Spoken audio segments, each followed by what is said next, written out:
جی، ایک کہانی۔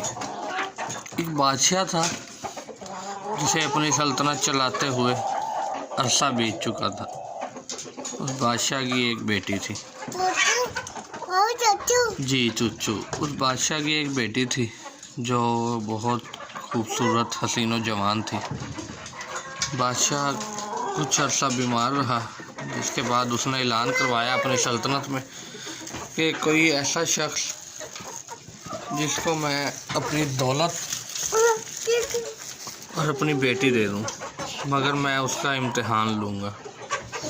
اس امتحان کے لیے اس نے اپنے وزیر سے مشورہ کیا، اور وزیر نے اسے مشورہ دیا کہ کیوں نہ اس شخص کو جو آپ کی سلطنت کا مالک بنے، آپ کی سلطنت چلائے اور آپ کی بیٹی پر اپنا حق اختیار رکھے، اس کے لیے آپ ایک امتحان لیں۔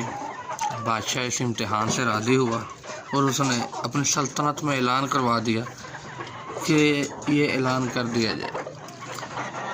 اعلان کرنے کے کچھ عرصے کے بعد 2، 4، 5 مہینوں تک کوئی شخص بادشاہ کی خدمت میں پیش نہ ہوا جو اس امتحان میں کھڑا ہو سکے، تو اچانک ایک غریب نوجوان جس کے پاس صرف ایک ہی بکری تھی، وہ آیا اور اس نے امتحان میں کھڑا ہونے کا، امتحان کو پاس کرنے کا عہد کیا۔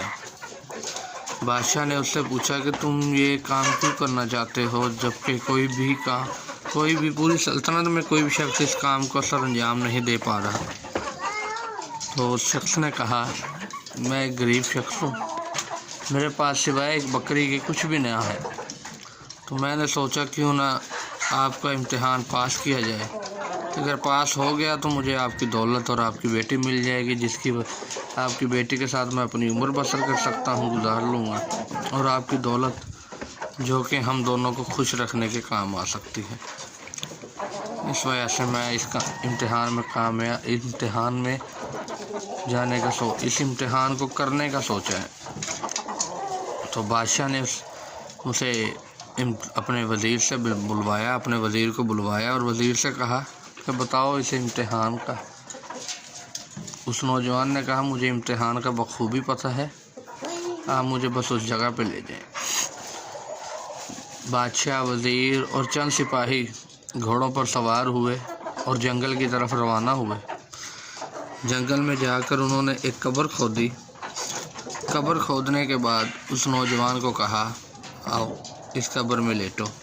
امتحان تھا کہ قبر میں 24 گھنٹے کے لیے رہنا ہے، بغیر کچھ کھائے پیے، اور قبر کے جو معاملات ہوں وہ بادشاہ کو بتانے ہیں۔ اس نے نوجوان نے بے ساختہ ہو کر کہا، مجھے اب اس قبر میں ڈالو اور 24 گھنٹوں بعد آپ مجھے اس قبر سے نکال لینا۔ اسی طرح جس طرح ایک قبر تیار کی جاتی ہے، 6 فٹ کی لمبائی اور 2-2.5 فٹ چوڑائی کے ساتھ قبر تیار کی اور اس کو نوجوان کو اس میں ڈالا، اور 24 گھنٹوں کے بعد جب نوجوان کو واپس نکالا تو نوجوان نے کہا کہ میں آپ کی بیٹی اور آپ کی سلطنت اختیار کرنے کے قابل نہیں، میں یہ چیز دونوں نہیں لے سکتا۔ ہاں، البتہ اگر آپ مجھے میرے ساتھ اپنی بیٹی کی شادی کروا دیں، صرف شادی، تو میں راضی ہوں، مگر میں آپ کی سلطنت سے 1 روپیہ بھی نہیں لینا چاہتا۔ بادشاہ بہت حیران ہوا اور اس سے اس بات کی وجہ پوچھی، تو اس شخص نے کہا کہ جب میں قبر میں ڈالا گیا تو قبر میں ایک فرشتہ آیا، اس نے آ کر مجھ سے پوچھا، ہاں بھائی آپ کے پاس کیا ہے؟ میں نے اسے کہا، جی میرے پاس ایک بکری ہے۔ تو اس نے دوبارہ پوچھا، کہ تم اسے بکری کو صبح کے ٹائم کھانا اسی وقت دیتے ہو جس ٹائم اسے بھوک لگتی ہے؟ تو میں نے اسے کہا، نہیں، میں اس ٹائم دے دیتا ہوں جب میں فری ہوتا ہوں، جب مجھے اپنا ٹائم مل جائے تب میں اسے کھانا دے دیتا ہوں۔ اس بات پر مجھے فرشتوں نے بہت مارا اور کہا کہ اس کا حق ادا کیوں نہیں کر پا رہے۔